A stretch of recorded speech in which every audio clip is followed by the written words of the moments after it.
the show, play on Walljangers. Like if you look at a professional soccer player, or football as you call it over there, weirdos. Is what it's called. It actually, I know, you guys have so many things over there in Europe, which sounds weird to us Americans, but when you look at the breakdown of it, makes more sense than what we call it. You know? use your foot. You use your foot. You use your foot in it, yeah. But we call the other one, our football, really should be called soccer because you're socking everybody all around. But, yeah, or just call it throwing. You know, or we could call it rugby light. You know, whatever. Throw ball. You know, I mean, thank God. There's some things that I'm glad that didn't pick up over the sea of communication there, which.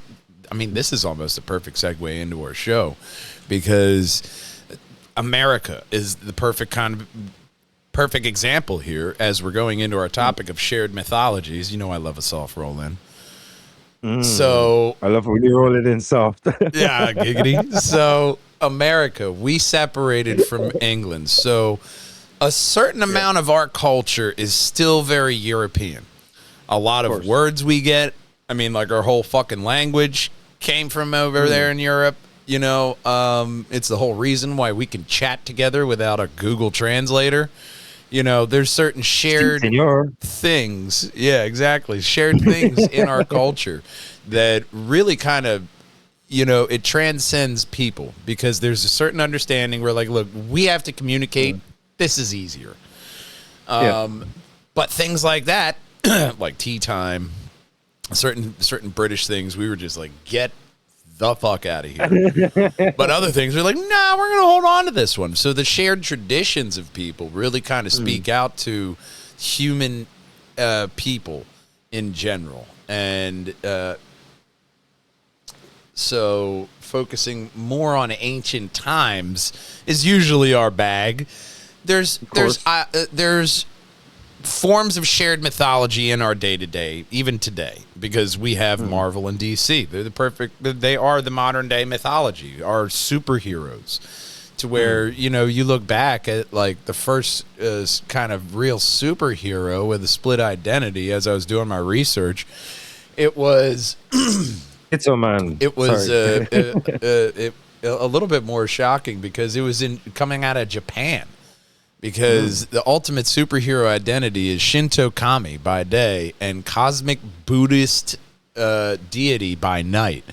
The mashup was Amaterasu and the Buddhism. Because when Buddhism went into Japan, the Indian concept of Buddhism, the Japanese people weren't really ready for that advanced Buddhism philosophy. So the Buddhas temporarily transformed themselves into Shinto Kami to gently guide them into Buddhism. So that's why the Japanese Buddhism is a little bit weird, because they're like, you know what? Soft roll out on this one. We're not going to do the hard sell.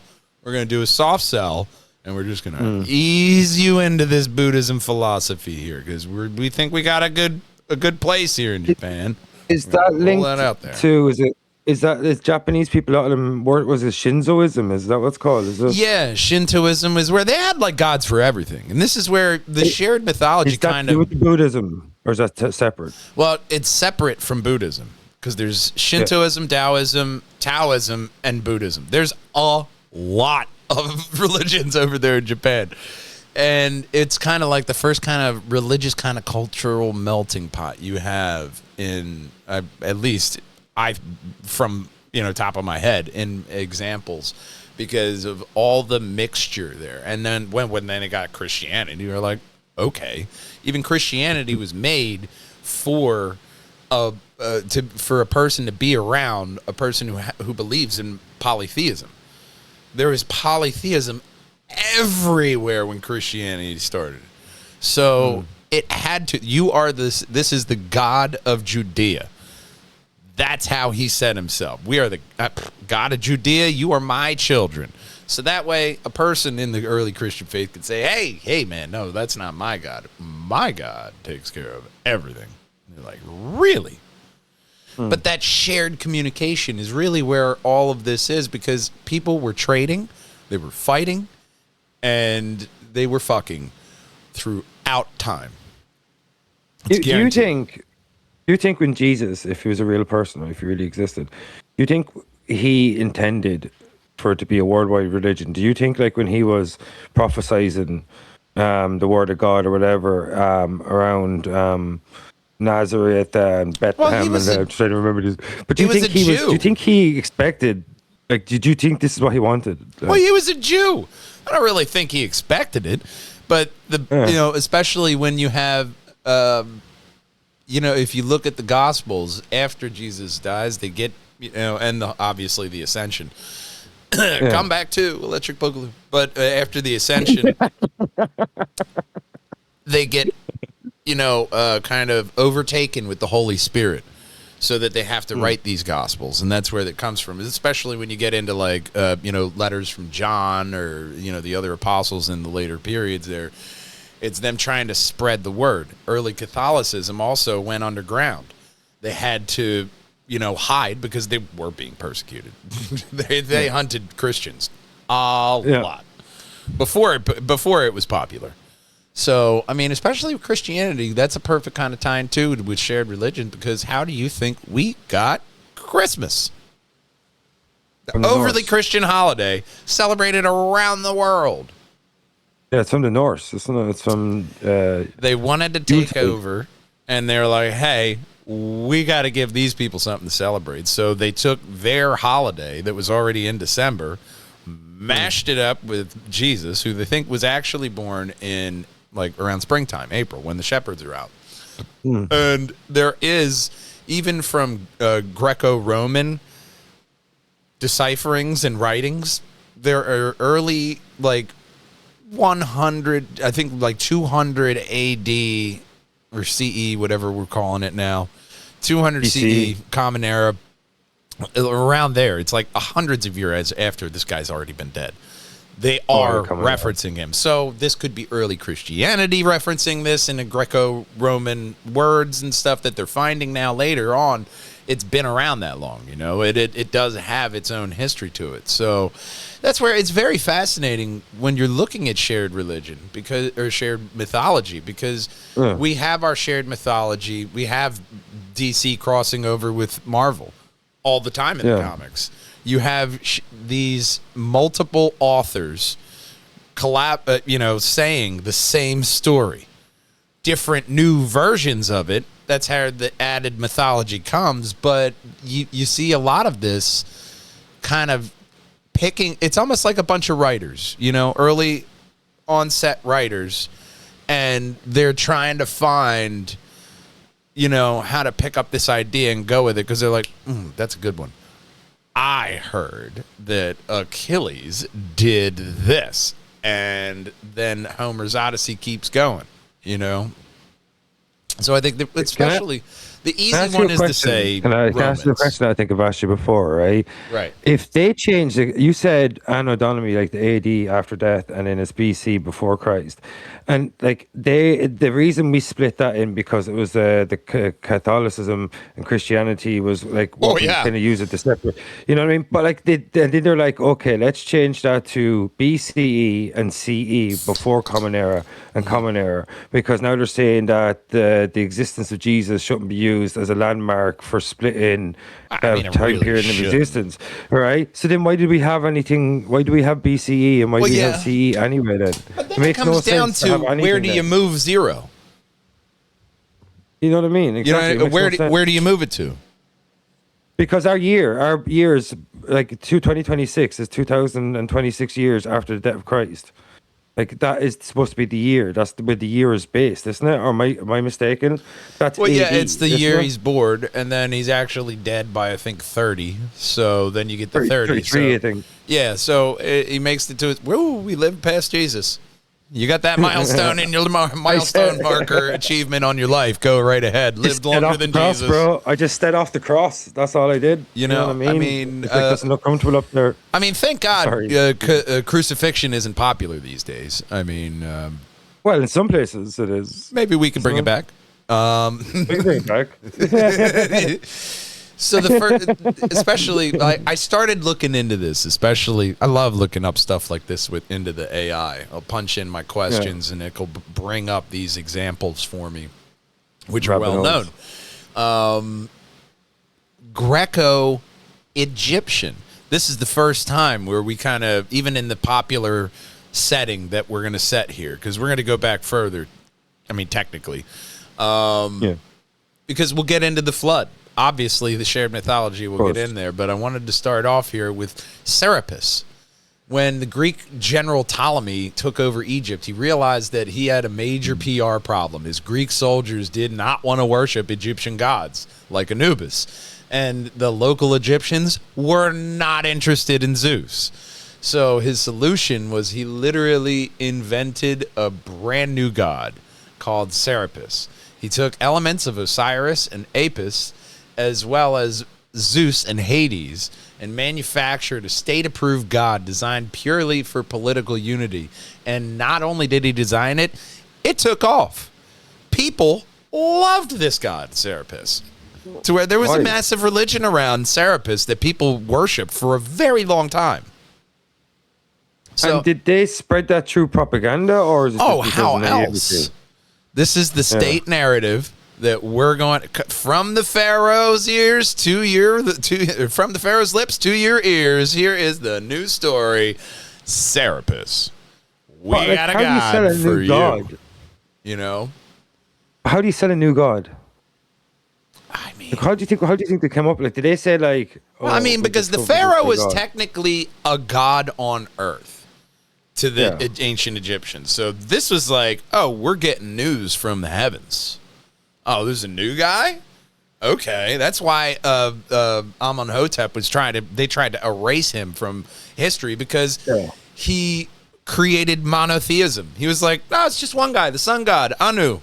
Mm-hmm. And they just tried to erase that shit, but people were like, fuck it. A lot of people, like even his son, went, yeah, we're getting rid of that. We're going back to polytheism. He changed his name to Akhenaten, didn't he? Yeah, Akhenaten, and then his son, Tutankhamun's father. Tutankhamun, so the very most popular Egyptian. Nefertiti was his wife, I think. Yeah, very popular family there. But you see, especially with the Ptolemaic rule, after Ptolemy took over Egypt, it's Greek. Well, it was the Greek before that because Alexander had it already. It's Greek, it's Roman, but that's rarely where, when you get to Cleopatra, she is Mycenaean, folks. That is like that's another example of state propaganda. She tried to show herself as a goddess on earth because she was Pharaoh, the ruler of Egypt. So she was born in Egypt, though. She could speak fluent Egyptian. She spoke a lot of languages. She was very smart. Yeah, she was very intelligent. She was very intelligent, and that's where, you get that Roman dick and you just get crazy. Fucking Caesar she was clever, though. And his friend.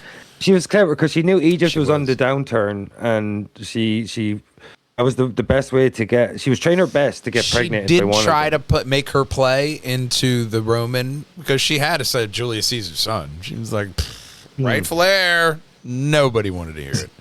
Get him out of here. No. Yeah. But Sumerians and the Babylonians, essentially the first control, copy paste, because before the Greeks and Romans did it, the Babylonians did it to the Sumerians. Oldest recorded epic, the Epic of Gilgamesh. This is their mythology. And the Sumerian goddess of love and war was Inanna. And when the Akkadians and Babylonians took over, they kept the story almost identically the same, but they changed her name to Ishtar. Even if the famous biblical story of Noah's Ark has a nearly identical, much older counterpart in the Sumerian flood myth of Utnapishtim. Napishtim. These names, bro, I'm not going to get any better on them. Utnapishtim. Yeah, Utnapishtim. I think that's how. I go phonetically, the U, the U, T, Utip, Nap, Utitnap. I think that's what it is. Yeah, the only way that can trick you, phonetics, is like when I was studying for River Bones, learning a bit like Crow and Siouan, is that some dialects will use certain letters slightly differently than us. Like, because like in Crow, they like the chiluk. Like it's an X, but they do like a clicking sound almost with the X, like and like anytime I've seen that like a shock. So like there was a foreigner from Massa Negro on Kill Tony last night, and he had the accent, and he was. It's always off-putting like that, but his name was spelt with a D. But he's like, nah, you give it a J sound. And I'm like, what? What? Well, no, it has this little line thing. Yeah, you give it a J sound. Why? That's their culture, and it just formed that way. You know, especially when you look at linguistics, the Babylonians and the Sumerians, they kept the same cuneiform. Cuneiform was a phonetical way of writing. So you could have, I was watching a video on this the other day. You could have like English cuneiform, German cuneiform, French cuneiform, Russian cuneiform. You could have whatever cuneiform language you want, but there's certain types that were very popular, especially for the Sumerians, Babylonians, but that was the origination of, the letter E, but also how do you think cultures develop like different writings?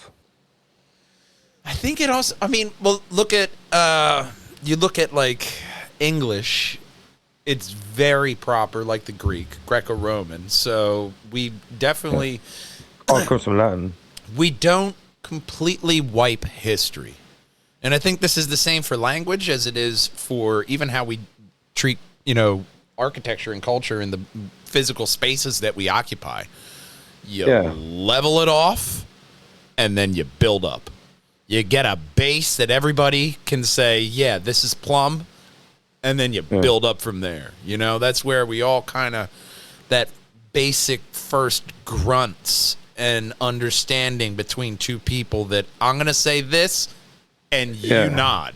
Okay, we good, let's go hunt. That first primal thing, like, I think, continued. Like, they obviously spoke before they wrote, right? Yeah. So how did they all come together and say A looks like a slightly squiggled, and B looks like a straight line? I want to complicate it even more, because you look at the Native American cultures, and some of those cultures didn't have writing, but they had knots, and that you could tell stories, accounting, all off of how you tie a knot. Like, they're the ultimate fucking Boy Scout camping out in the woods for thousands of years. But they had a way of conveying, this is what I mean. So they still had symbols. They had this. The Aztecs and the Mayans, they had symbols as well that they fundamentally had different writing. So even on the same continent, you have physical writing, and you have a different way of doing it with knots, because maybe the knots are easier to take with you than stone tablets. If you're on the move, you need to continue this history.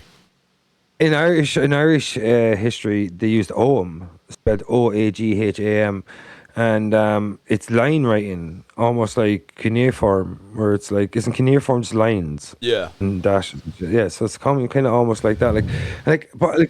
So they went 3 lines stands for A, but then how do you know what an A is? Well, that's where the phonetics, so the sound of B, G, those sounds are, that's where, especially, a lot of the early writing is, they're writing out the sounds you're supposed to make with your mouth.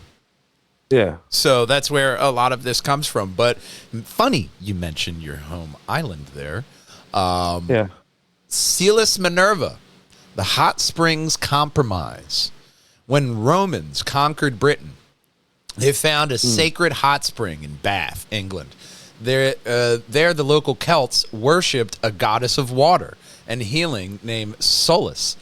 Instead of tearing down her shrine, the Romans just combined her with the goddess of wisdom, Minerva, who was Athena, by the way. Yeah. They already stole that idea, so they're like, we'll just copy it. They took it off from the Greeks. So they built a massive temple to Solis Minerva, and it was a brilliant way of telling the locals, we aren't replacing your goddess, we're just introducing you to her Roman cousin. This is Minerva. It's clever though, because when Greece was at war with Constantinople or something like that, the Romans literally sent out a message and said, any mathematicians, any scholars, you're welcome to leave Greece and come over here. Like they were just ferocious, like appetite for cultural expansion, knowledge gaining. Like they were the most curious, most insatiable like culture, I think, when it comes to actual like their thirst for knowledge. The Romans. Yeah. Well, here's another thing. It threw out here as a fun hook on air idea. It gets clever when I was like, "Hey, I'm about to do a podcast on shared mythology." Go. So at the end of it, it goes, for example, Ares, Greek god of war, and the Roman version, Right. a little different because to the Greeks, Ares was a kind of whiny brute who the other gods didn't like. He represented bloody, chaotic, messy side of war. The Romans, Mars was majestic, dignified father of the Roman people, supposedly biological father to Romulus and Remus. He represented calm, disciplined military strategy. And it's also because Rome was a fucking powerhouse. So, yeah. It's the refinement. You know, the Greeks, a little bit more in the philosophy side of things, will say, yeah, the war itself represents the bloody, chaotic mess of what happens because they wanted to be pretty, you know, I mean, they did fight along with, you know, they had Sparta, you know, and Athens was kind of conquering. But, you know, this idea of majestical peace, you know, that kind of concept is direct in contrast to what Mars stands for. So just even the copy and paste, they didn't directly copy their words and just change it to their name. They messed around a little. Well, Matt, you know what? We like wars. So he was not a brute. He was very smart and had a big penis. Because it's all propaganda again. You know, I mean, it's one of those things that it's all hearsay, but what do we agree on? That's that's where the compromise comes in, because instantly you have two different mythologies, two different cultures of people coming together in a shared mythology has to come out of it if you want to keep these people ruly and in order. It's a way for the ruling class to keep people in order. Here are the rules. Here's the shared gods. Go. It's crazy how many like legendary peoples come from just Greece. Like that one little like island. Like, you know what I mean? It's an island, isn't it? Yeah. It's an island. Is Greece an island? No. Yes. No. Well, part of it is. Oh. Part of it. It's got that little part with a bunch of islands in it. Yeah, it's like, but you have Alexander, you had his father, Philip, you had the Spartans, you had the Athenians, the Mycenaeans as well came from Greece around that area. Yeah, and then Rome came in and they just kind of fell in line. They're like, yep, you got it. Well, they never recovered really after the fall of the Bronze Age. Yeah. Collapse of the Bronze Age. Well, I mean, this is another one because it's always Greco-Roman in the shared culture because the Romans won out. And then they found Christianity and were like, oh, this is how we're going to stay on top.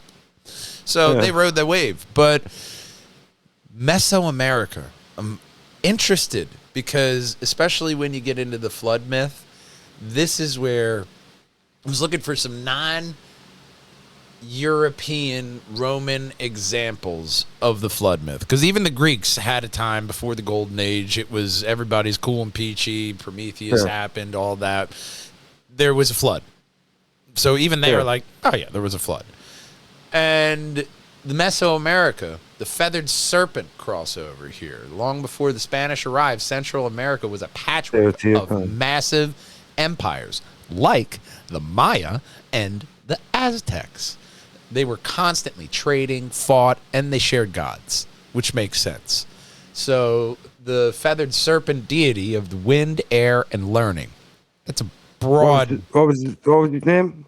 Is that Teotihuacan? So it's Kulkulkan in the Maya version. And he was a majestic god who brought civilization, agriculture, and rain. And then the Aztec version was Quetzalcoatl. So these are the two serpent gods who helped man at the end of the flood. And in two separate cultures, they were like, okay, we have the same. Okay, well, this obviously happened, so we got to agree on a person. You know, it's a lot like my name is Matthew, but in Spanish, it's Mateo. Yeah. Means the same thing. Yeah, same person. I'm convinced that if there was an Atlantis, that after the flood, like I've said this before, but I'm convinced that survivors of Atlantis went out around the world to different places, and that's why we got all these like shared architecture. But they got really creative with it. That's the best part about humanity, because even here with the rain gods, right? So Aztec rain god Taluk and the Mayan rain god Chaka are functionally identical. Both carry lightning axes to strike the clouds and bring rain. How fucking badass is that? It's like Thor, isn't it? But like, what do you want? Do you want the lightning axe or do you want the flaming sword of Christianity? Which one do you want? I kind of want the lightning axe, because I mean, then you just go to like all these drought-stricken countries and you're like, boom, you got rain. Flaming sword's pretty fucking cool, though. That is a really cool sword. You know what I mean? It's a fucking axe, so it still works as a lightning axe. I mean, whatever. Maybe you could charge your phone with it. No, I got 100%. Like, how did they come up with that? Like, obviously, they made an axe. They can see the strike of an axe. They see a lightning strike. And the only thing that they have of a frame of reference is an axe. So they're saying there's something up there in the sky as an axe, and he's hitting the clouds, and lightning is coming out. Yeah. I mean, there's that. Strange. You know, I mean, even the modern mythology. Oh, it's just God bowling. You ever hear that one? It's just God bowling. It's just Big Brother moving furniture upstairs. You know, there's that. Oh no. Oh, okay. We as humans need to have that explanation of. Oh, okay. I get that. So we can confront the fear, right? Because that's where a lot of these mythologies are coming in. When would you share a story? When someone's scared. Yeah. Well, I know you're scared. Let me tell you this terrifying number, because a lot of Greek mythology is very, very Shakespearean. Where do you think he got it from? Very dour. You know, a lot of them die. Yeah. They get turned into shit. They don't get their love. They watch their love die in front of them, a bunch of them. So there's a lot of tragedy and life lessons in these mythologies. Do you think, though, like, do you know, is it Machu Picchu in Peru, where it's up really high in the mountains? Do you think that's got anything to do with the flood? Like, in Lake Titicaca, it's not fresh water or some shit. Yeah. And, well, here's the thing. There was a mastery of water and the understanding of water in Mesoamerica. To where the Mayans and the Aztecs both understood hydrodynamics very well. To where they made channels and channeled water underground, under a fucking mountain. Didn't matter. You know, they could listen to the wall and hear the other person and where they're picking from the other side of the mountain and go, okay, I go here. And they mash up in the middle. Now we level it out. We got a perfect little trench. We get the water from over there, go over there. They had this mastery level of understanding reservoirs and capturing fresh rainwater and the need for it. That's why the droughts hit them so hard.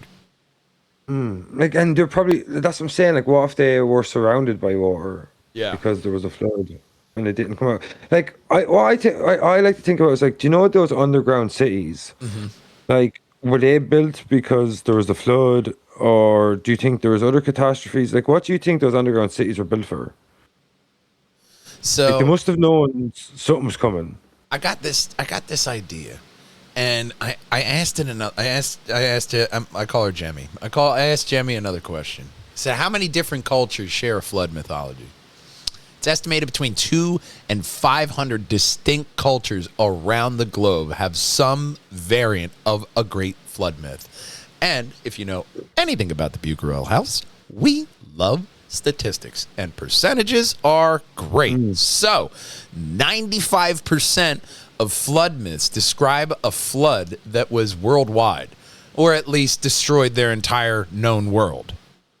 That's pretty much okay, sure. That's not saying there was no land. It was just, there's no land around me. And enough of them. 95%. That's pretty much we could say this happened. I don't think all these people, because there's a philosophy from Carl Jung saying that this is just the metaphorical version of chaos. Obviously, they know water and how terrible it can be because most cultures lived around rivers.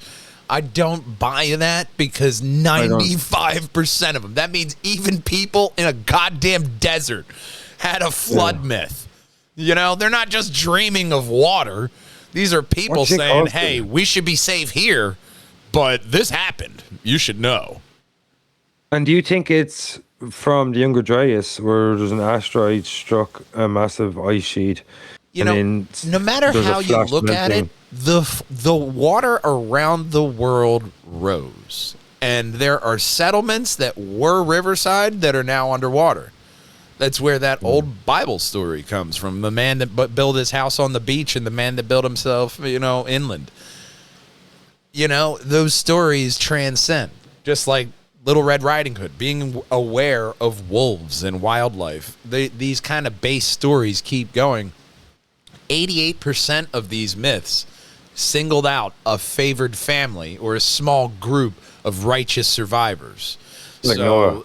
That's kind of where I think the storytelling comes into play, to where you have 88% saying, well, this family was good, and they were able to survive. Now, 70% involved the means of boat, ark, or floating vessel. That's still a good number. The other percentage, we just went to a high mountain. Yeah. We lived in a cave, and they came down from the cave after the waters receded. If Noah was real, right, and he had time to build an ark, that means he knew there was going to be a flood. So if he knew there was going to be a flood, who do you think told him? Well, in the Bible, he does try to tell people, I believe, if I'm remembering that correctly. I think in all versions, he tries to warn people, but he's seen as a crazy person. What are you talking about? There's Noah building that fucking ark down the street. Here's the difference. One person would believe him, and they'd go, you know what, though? Maybe I should build a boat. Yeah, like how do you think he knew? Well, I mean, that's the difference, man. Was that, I'm going to get my crazy hat on, was that alien intervention? Yeah, that's what I'm saying. Like who? Because that's a whole other podcast we need to deep dive into, is alien intervention in the ancient world. Because there's a lot of examples that we already know and talk about in other podcasts. But I like these deep dives you're doing. 67% mention saving animals. 66% blame the flood on wickedness and moral corruption. I think I remember hearing one that just said the gods thought we were too loud. Just fucking noise complaint. Send water. Fuck those people. People are annoying as fuck. 57% end with a vessel landing safely on a mountain peak. Some fun. And isn't that one too about the killing of the Nephilim? Mm-hmm. You remember that, where they thought the Nephilim got too powerful, so God sent down a flood to wipe out all the giants? Oh, yeah. And I asked for, some non-European examples. The Ouija, I'll call it a Ouija. It's not. They're from North America. In Ouija board. Ashanabi and Ojibwe lore, the world becomes full of conflict and disharmony. The Great Spirit purifies the earth with a massive flood. Cultural hero Nanabozo, that sounds like a dirty app. Yeah, did you find her on Nanabozo? Oh, I did. All the skankiest come from Nanabozo. I'm sorry to tarnish his name, not really. Survives by clinging to a giant floating log around with various animals to rebuild the world. He has to ask diving animals like a muskrat to swim to the bottom of an endless water and bring up a handful of mud to start the land anew. If it's endless water, where's the mud? How does he get to the bottom? Yeah, where's the mud? It's obviously not endless if he reaches the bottom. I mean, they can go to the bottom, but that just means it's not bottomless. Endless could just mean it's vast. Yeah, okay. It might have a bottom. Okay, maybe I'm being a picky Karen about that one. Pedantic. Delco doesn't need another Karen. The Incas, and Adrian, Edean. I was about to do a Rocky joke. Yeah, I know. An Edean myth, different one, and not Madea. We're not going Tyler Perry. Edean mythology, the creator god Viracocha became angry with the giants he first created, so he sent massive deluge called the Unapakti water cataclysm to destroy them. Only 2 people survived by hiding in a cave on a high mountain of Potosi, and they repopulated the earth once the waters receded. Ooh.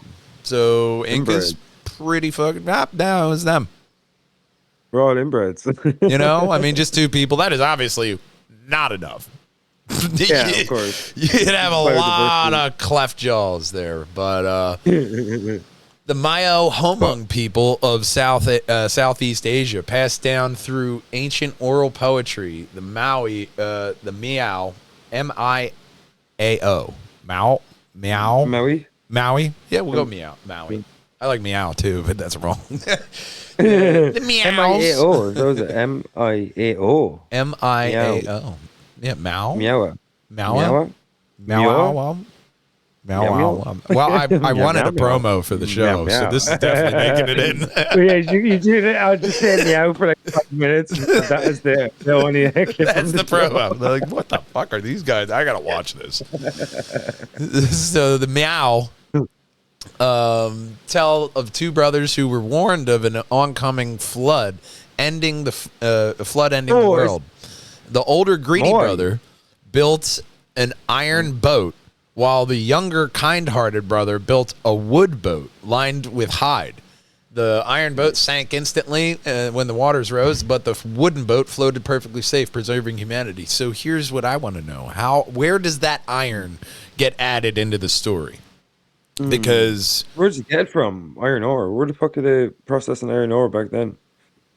my point exactly. You know what I mean? How late did you guys add in that iron boat? Or was it like a stone boat before, something that was like obviously, you know, sometimes people will a stone boat. Oh, fuck that. It was made of iron. And they'll make the correction later. That's where I kind of saw that, because I'm like, okay, so they had iron production back then in Southeast Asia? Have you ever heard of the legend about the Moai on Easter Island? The people that inhabited that place were called the Rapa Nui, and there was this island that's like 2,000 miles away or something. It's really far away, and there was like a chief on that island. He had like 7 sons, and the 7 sons, he sent them out, and they all left. And the nearest land is like Easter Island, and if you go to Easter Island, there's 7 Moai on the coast, and they look directly in the direction of that island where these 7 princes or whatever were supposed to come from. Right. And they think that they might have been some of the original settlers, the Rapa Nui in Easter Island. Okay. I mean, they definitely had some kind of advanced stonework in Rapa Nui that would have been shared knowledge, because I mean, the walking is good for, you know, the person on how you explain that. How'd they get those giant stone hats on then? Because that's the thing that they lined up the statues that symbolize their dead, from what I remember their rituals there. So they lined up the statues of the dead, and they had to have the hat. It had to be painted, otherwise the dead would not rest. Yeah. So how did you do that? The hat, the paint, understandable, you know, especially, but you know, I understand why the whole culture's not there anymore. But how intense was it? Because I was looking at, especially I had AI a while ago look up like what the Pacific Ocean looked like. And it wasn't really that much different. There was still like maybe Hawaii was like huge. A little bit bigger, but there wasn't anything like really connected, you know? Yeah. What do you think went on in Easter Island? Like, do you think it was deforestation? I heard there was just deforestation. I heard there was about disease. There was an outbreak. Well, that's what I heard. I mean, like disease and outbreak really, that kind of pins a nice bow on it, because it's very easy especially disease. Even from this year alone, how many different diseases came out in the news that you never even heard of?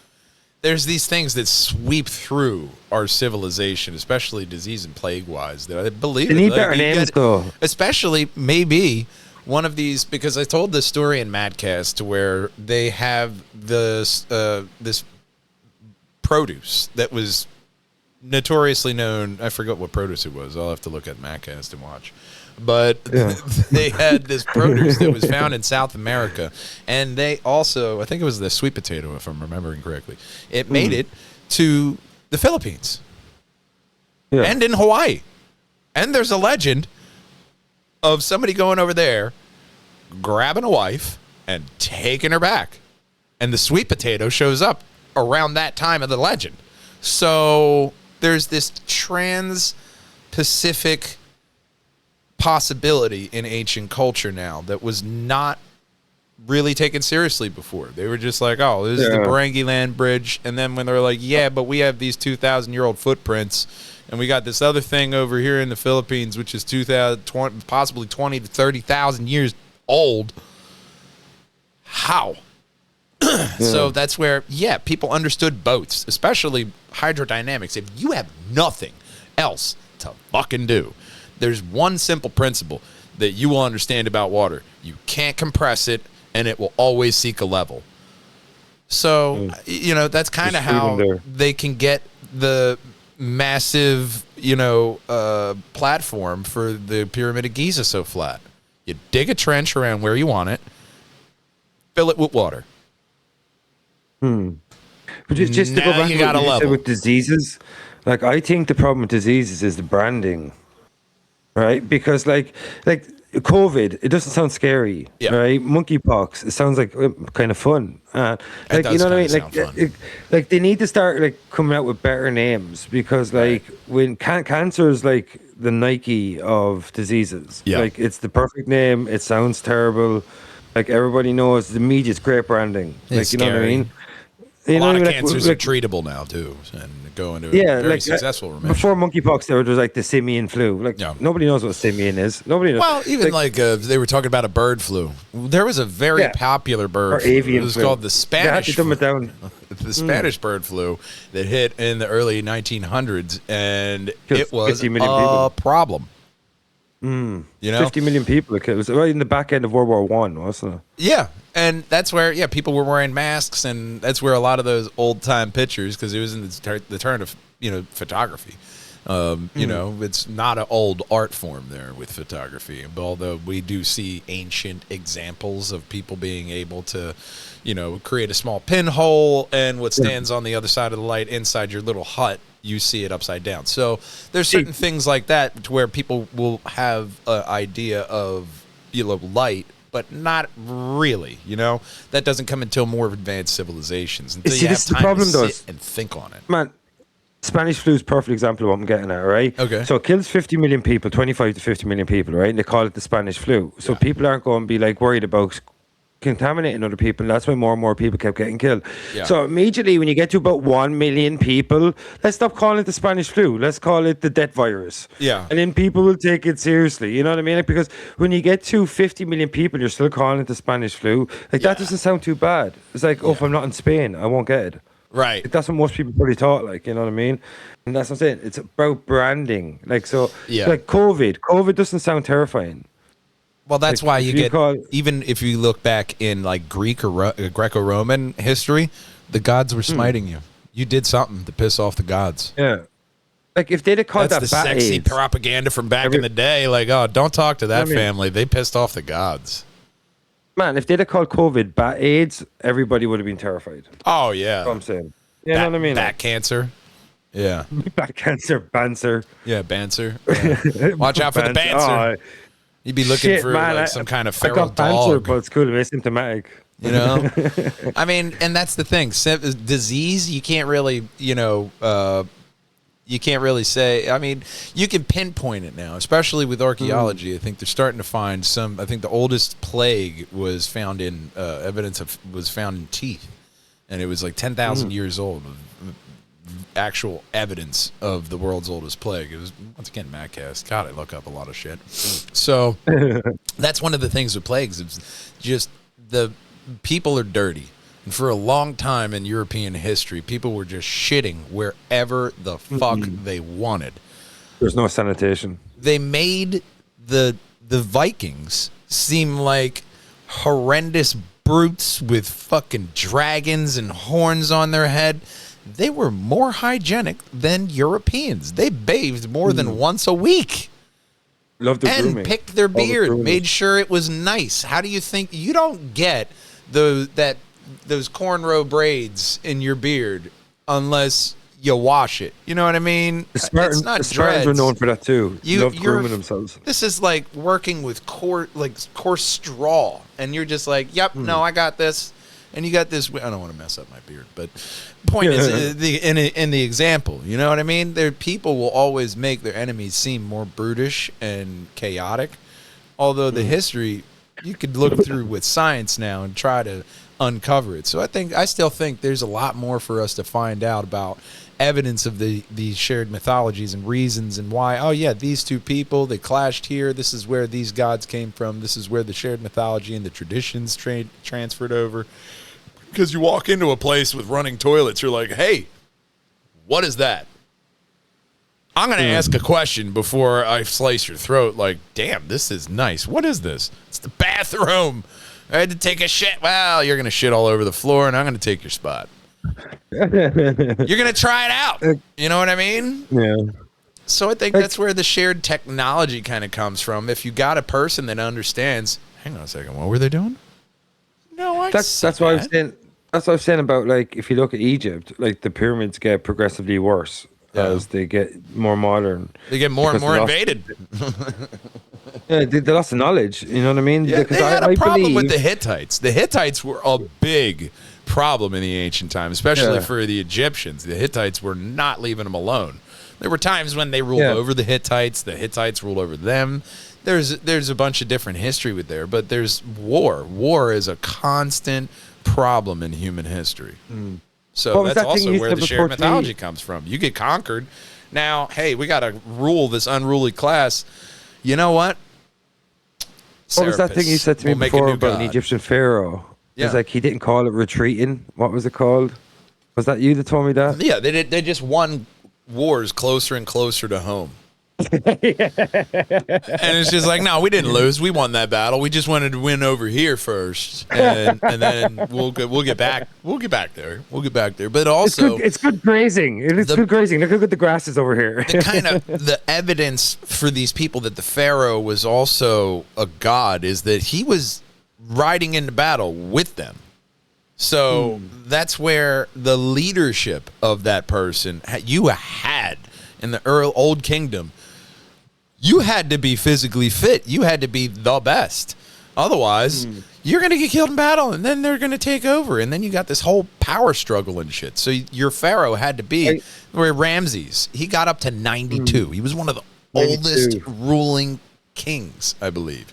He got super old. Children. I mean, outside of the touring list. Ramses II. Yes, the second. Yes. Yeah. He was supposedly Ramses the Great. He was the best king. His mummy still had the red hair, wasn't it? Yeah, I believe they said he did have red hair, and he was their god.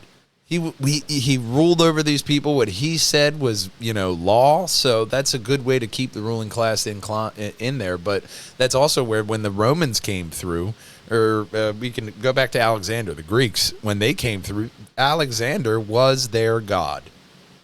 The Greeks didn't see him as a god. The Egyptians did. Hey, I'm your pharaoh. Yeah, I'm your god. I rule you now. Here's Alexandria. I'm popping up 7 more franchises elsewhere in the world.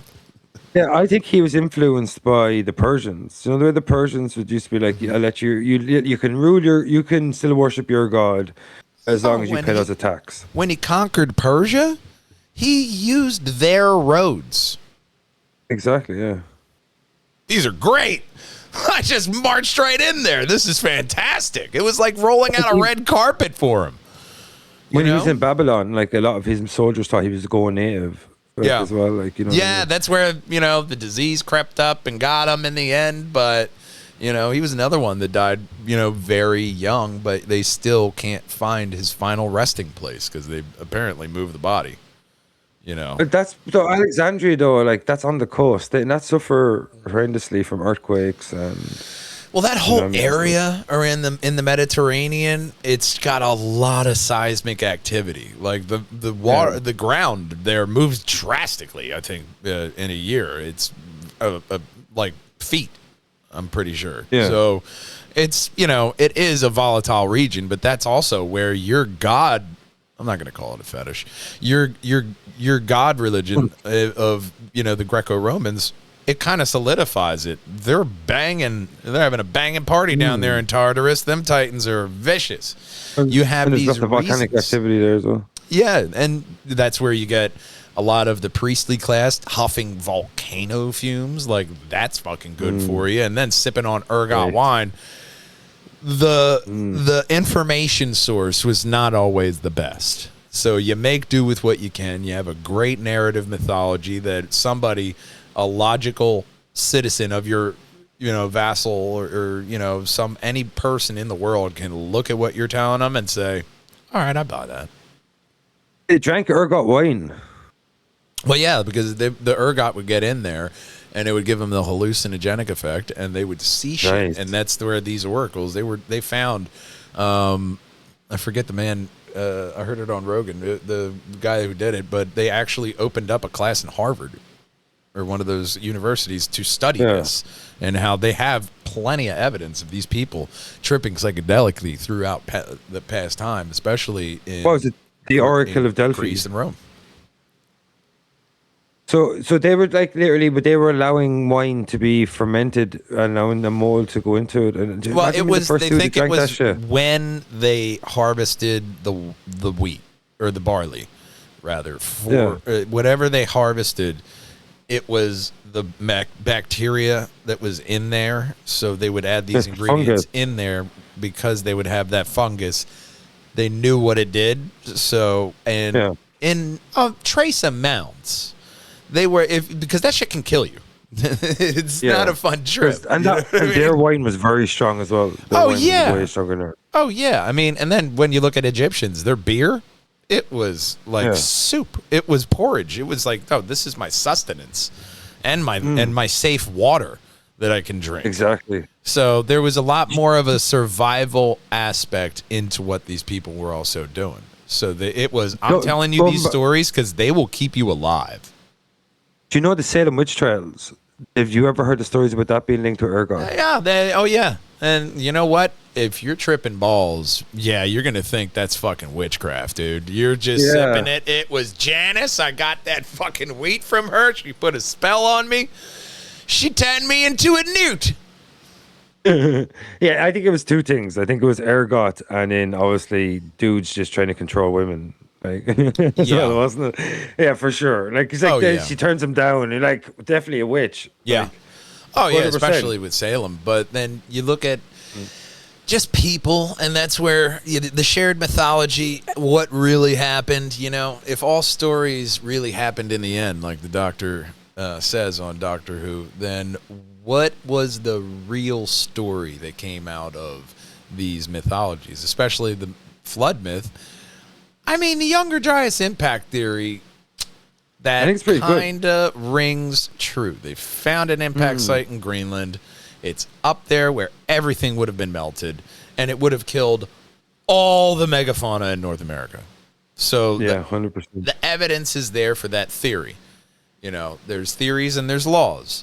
How can you tell the difference? Because you can prove a law. Jump right now. Yeah. There's the law of gravity. So there's laws, and then there's other things that affect the laws, break the laws, bend the laws. There's a lot of things that come them out. Plato said Solon's account of when Atlantis disappeared was 11,600 years. Like, it was like 9,000 something years, but it was a 2,000-year-old story or some shit like that. So it worked out that like it was the exact same period as the Younger Dryas. Yeah. And like there's too many coincidences. Like, you know what I mean? Like all the megafauna disappearing from the the end of the Pleistocene era. Yeah. Like you have Atlantis disappearing off from the historical record. You have the flood myth. Well, I like, was there's so many watching, things linked to it. Like, and I was watching this video. It was a podcast Randall Carlson was on, in it was on YouTube, but he was talking about, he just got back from the Azores, and he's looking for Atlantis. I remember when we did the episode on the Lost Worlds. I was like, I don't believe the Azores, but I listened to Randall Carlson, and this man he's a geologist. He looks at rocks. He studies rocks. I know he he knows rocks. So these islands sunk. yeah. The evidence is there. They sunk. It's I still think a it's the Richard straight structure, shot though. out of Gibraltar. Exactly what Plato said. So is it believable that this massive catastrophe of this island, which was taller in the Atlantic, Yeah. and then sinking into it, that kind of seems a little bit more, believable for the Atlantis myth, because it lines right up. And it's not just because it lines up. The evidence points it there. So what will we find if we start excavating there? I believe it's the Richard structure, though, because it has the concentric circles. It looks like it's being washed out by a massive flood. The next country next to it is Mauritius. Their first king was Atlantis or Atlas. The name of the mountain range is Atlas. The mountain is geographically situated in the same place that Plato recorded. Like, there's so many things that line up about the Eye of Sahara, the Richard structure. I'm convinced it's there. I'm probably going to ping pong between the two. It does line up like that, but there has been no evidence when people have looked at it of Nobody's gone there, though. humans at all. So there is geological activity there, which domes up, especially with the volcanic magma and shit. Yeah. So there is a scientific reason for it. Were people there? Possibly. But especially when it was the Green Sahara. When it was green, sure. Who knows what fucking people were there. For sure. But was it Atlantis? I think Atlantis, it may have been an amalgamation of the cultures that were there at that time. Because when we look back at all these flood myths, and there's this central theme, there was a fully functioning society, and then the flood came. The global society. However, you look at that, and then what did I say? 95%. Yeah, 95% of these people also said that like, this did happen. Now 70% of them were like, yeah, it's a boat. I mean, unless you lived by a mountain, yeah, I imagine that's how you would have survived. The selective families, you could take literary credit there, where the myth starts to really unfold. Because if you had two people, man, the world is inbred, and that doesn't check out. I think, though, that could come in retroactive. Like, so if Noah and his family survive and they meet other people, and if they believe in deities, they believe that they were chosen to survive. That was the 7 theme, because that might actually be another statistic I may ask it, but the 7 could pop up in a bunch of these mythologies as well, of there being 7 people, 7 sages that go on to teach the world and agriculture, or like Quetzalcoatl, or Isis. Isis? Oh, No, Isis, Osiris. bro. Osiris, that's who it was. Wow. He came to teach Egypt. This is agriculture, this is architecture, this is civilization, this is how we rebuild this. So there are these people, and then he fucked off and said, I'm going to go teach the rest of the world. Same thing down in South America. So there's, I mean, I'm going to say about as close to evidence as you could get on that.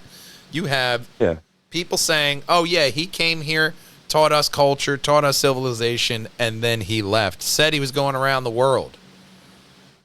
So But we if you also have look it at, in other cultures and civilizations as well, saying, yeah, he came and taught us stuff and then said he'd fuck off, but we call him, Osiris, or we called him Quetzalcoatl, we called him this. look That at Turkey person- though. Turkey's very interesting. You've got, was it Darren Yeah. Kuyu, Yeah. the cave. You got You Darren got Kuyu, the but Noah's then Ark. You got Göbekli Tepe. you have all this stuff right there in Turkey, which would have been right in that warm belt during the Ice Age. So now Exactly, yeah. you look at where it was habitable during the Ice Age, and you're finding different like structures, different civilizations.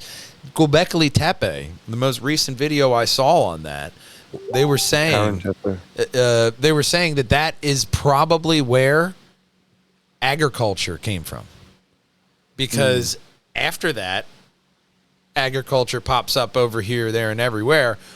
Where did they learn that? Well, at Göbekli Tepe, there was proof of a lot of grain production. So even if you're at wild grain and you're picking it, you know what season it pops up.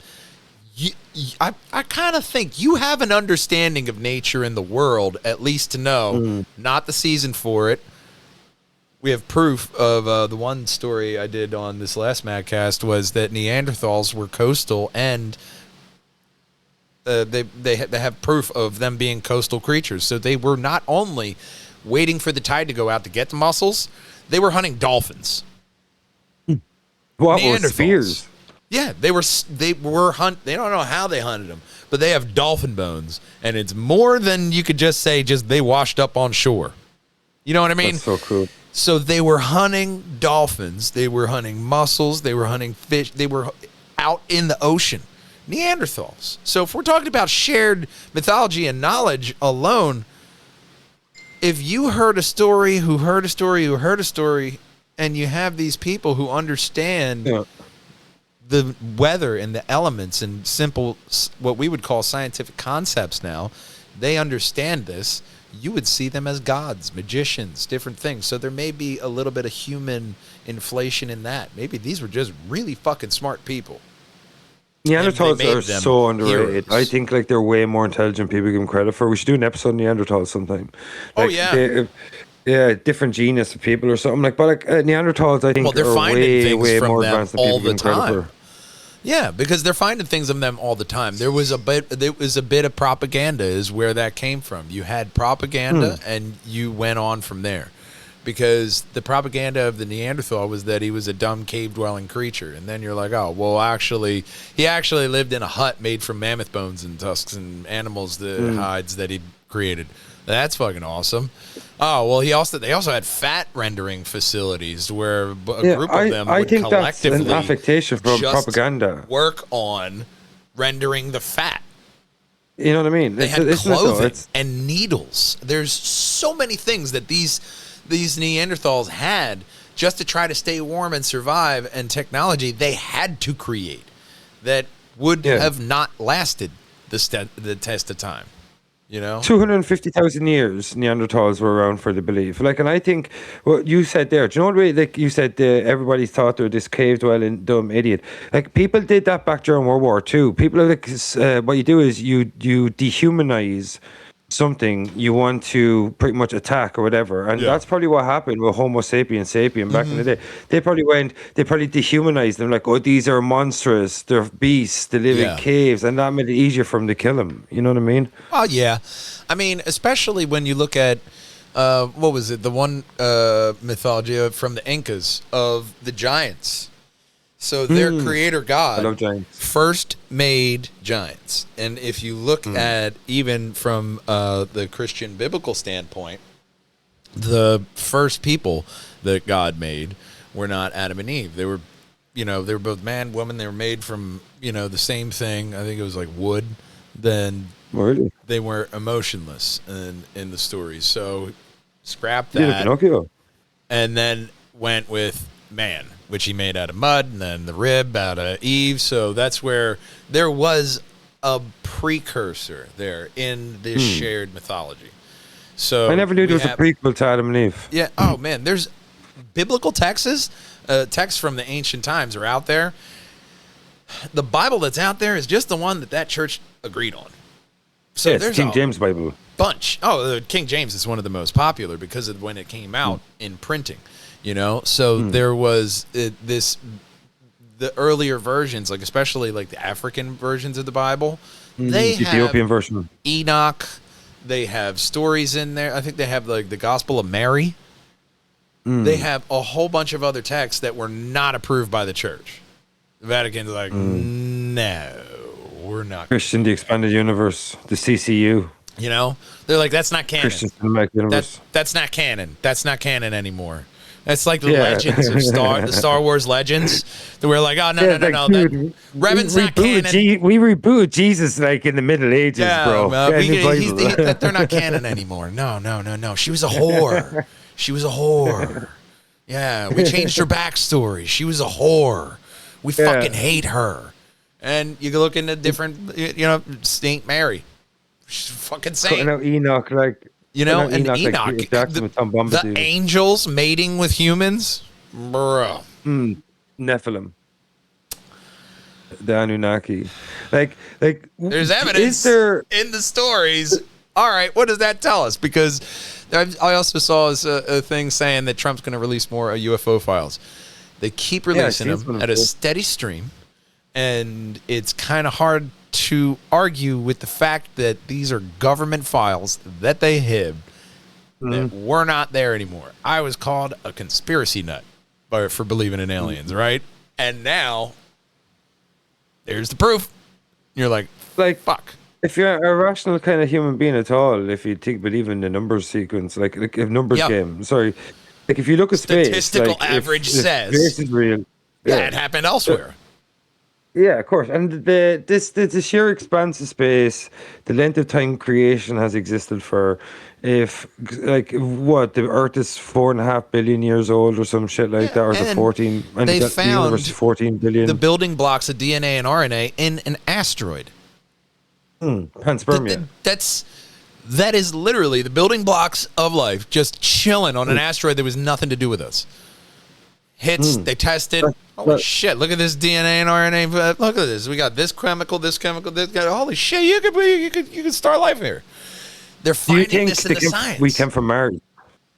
Well, I mean, at that point, we could have came from any galaxy, my guy. Imagine that. That's a fun sci-fi story.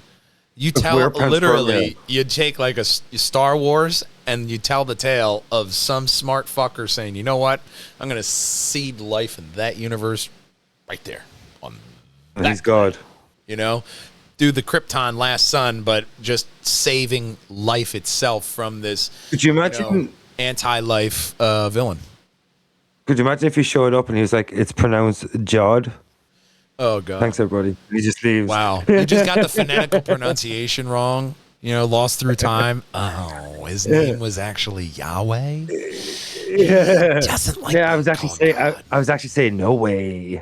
Yeah, no way. No way. Don't want to tell you my name. We're not that good of friends yet. No way. All right, they're calling me Yahweh now. God damn it. All right. Well, I'm Yahweh.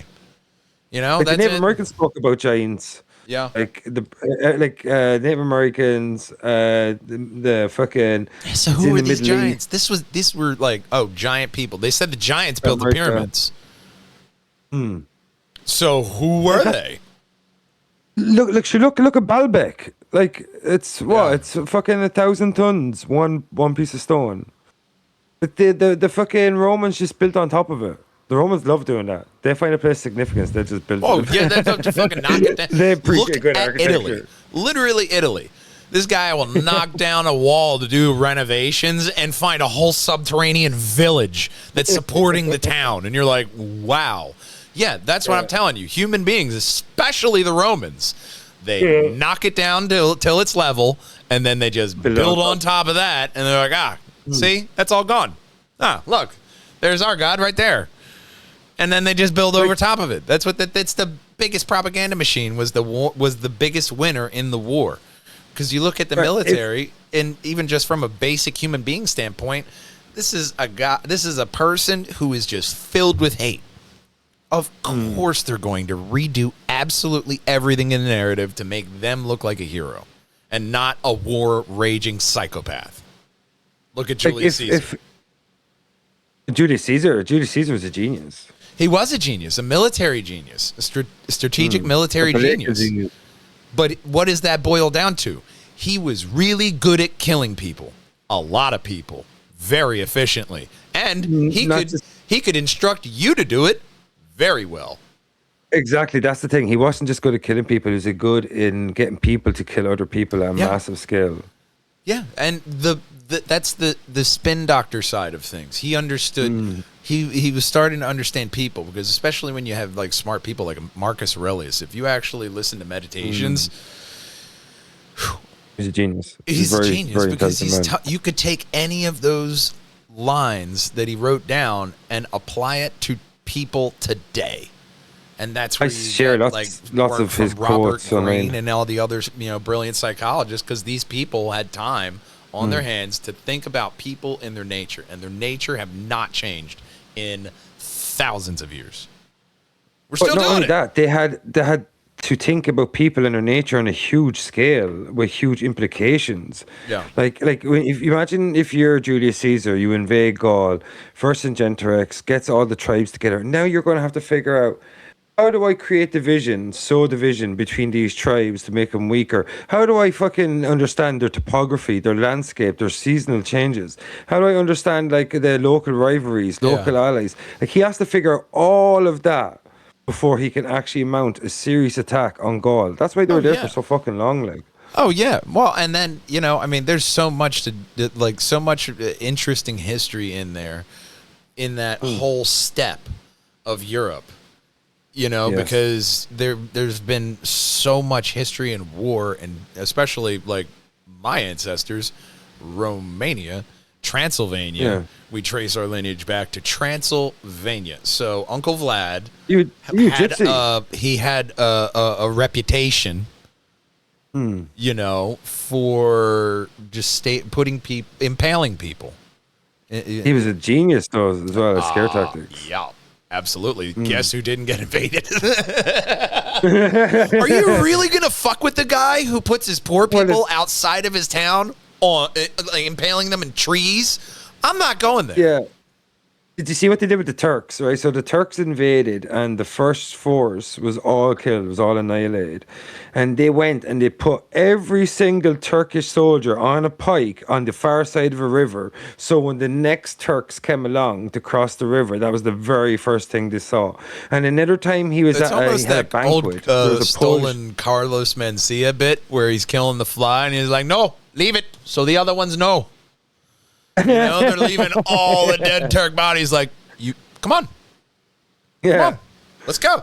You want to join your brothers? I say the same thing to flies when I'm killing them in my house. Like, come on, try it, fucking try it. He hosted Vlad the Impaler. He hosted a banquet one time, and there was a Polish emissary there, and all the way around his banquet hall, there was guys on.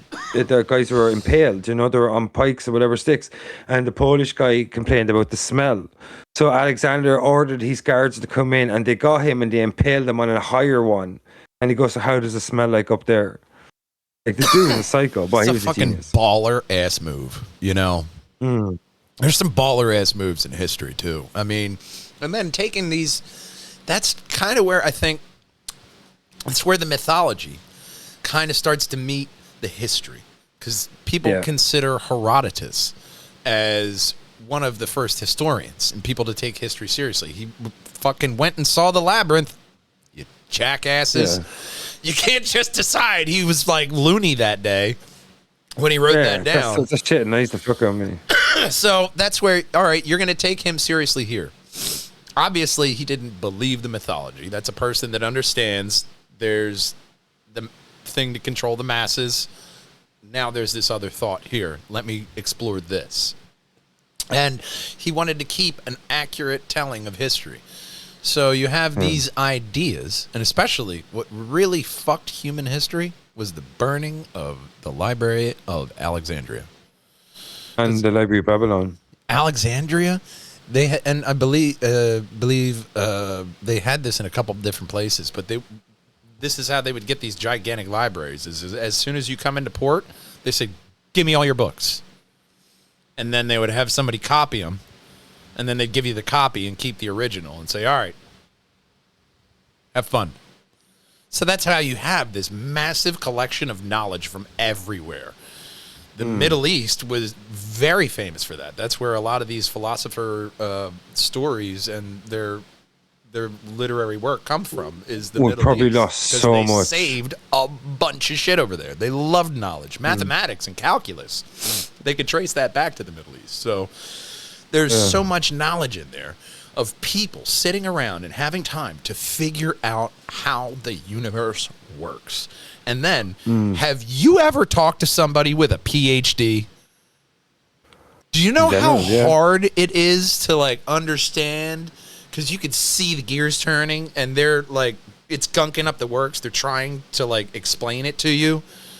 It's just talking to, like, an expert in anything. And you look at their face while they're trying to talk to you. You could see, like, the computer jamming. And it's just like, oh, okay. This is a complex idea. He's trying to water down for me. How would you, if we get fucking annihilated tomorrow, handful of humanity survives, how are you going to describe it? Well, this guy described to me how a car works once, and I'm just going to tell you, they put fuel in a tank, and it drove on magic. It's magic fuel from the ground. You have to process it in a special ritual. We just do Flintstones, bro. We just do Flintstones. We'd be gone. You know, I mean, the magic realm in the anime. I love it when they go into a fantasy world in an anime, and then you find out their lore is just our civilization burned to the ground, and our technology is what they see as magic. And I'm like, how much of that really fucking happened?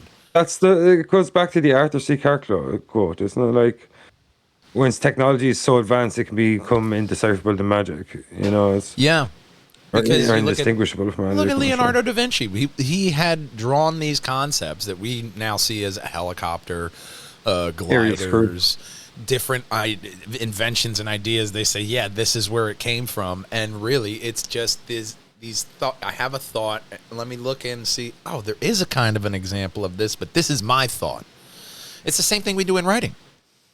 So it's a common human thing. It's a trait with us to look and see what the other guy's doing and say, no, I can do that. You know, where does that come from? Probably the survival aspect, if you're going to boil it down psychologically.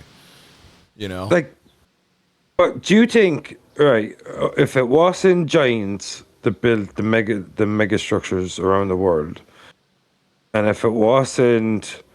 Do I think it was smart people who just knew how to craft a good story and say, "Oh man, dude, you won't believe it," but they're gonna believe that we were giants?